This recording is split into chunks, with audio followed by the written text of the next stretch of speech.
We need a new approach. We need a new approach if we are going to solve the world's problems and ease the pain so many people experience daily. And while this new approach may be new to us, it is ancient. Holy moments are as old as time itself. Our bias toward new and different is so strong that we overlook tried and true.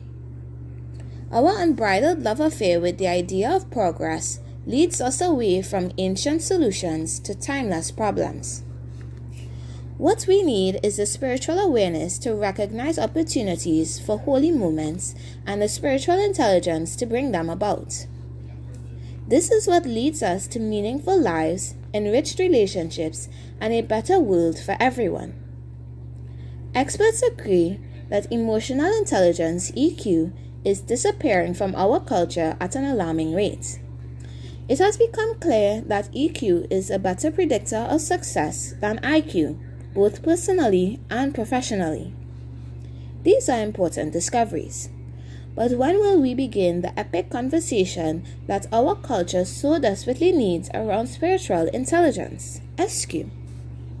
Spirituality provides the tools necessary to develop empathy, temperament, impulse control, sustainable relationships, social responsibility, authentic leadership, and problem-solving skills. The future of the world quite literally depends on humanity accessing its spiritual intelligence. But the abolition of God, religion, and spirituality from modern secular culture and the prioritization of knowledge over wisdom has left us in a place of desperate spiritual poverty. No problem can be solved from the same consciousness that created it, was Albert Einstein's observation. We need a new spiritual consciousness. The material consciousness that got us into this mess will not get us out of it. Politics, economics, and technology will always fail to address our greatest challenges, because they exist on the lower plane of material consciousness where the problems themselves were created. The solutions we desperately need can only be found on the higher spiritual plane of consciousness.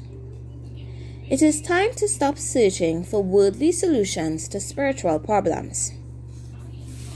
Should we participate vigorously in the political process?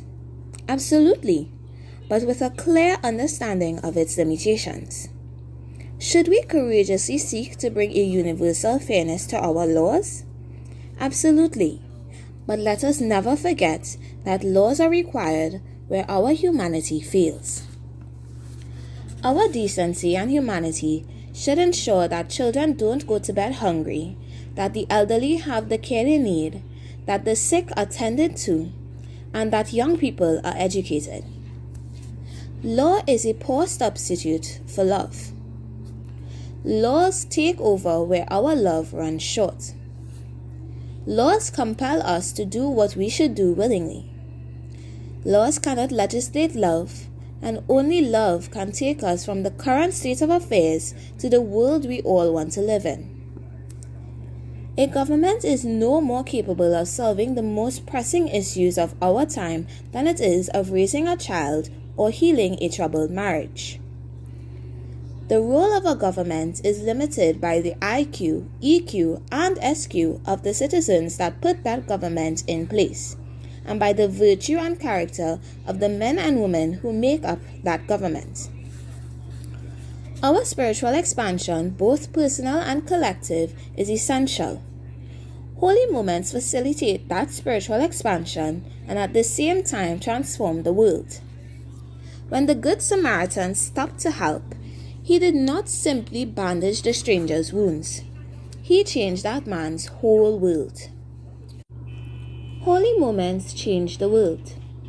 You may be inclined to reject this as idealistic, but if you will resist the temptation for just a few more pages, I believe I will prove to you that it is true. Which of the world's problems would not be solved by holy moments? They may not be solved today, and it may take longer than we would prefer, but in the long run, Holy moments are the most effective way to sustainably solve our problems. The world needs good Samaritans. The world needs holy moments. It may be an ancient solution, but it is the solution that works. It has never been tried and found wanting. The world is desperately in need of change. We are agreed on that. The real question is, what are you willing to do about it?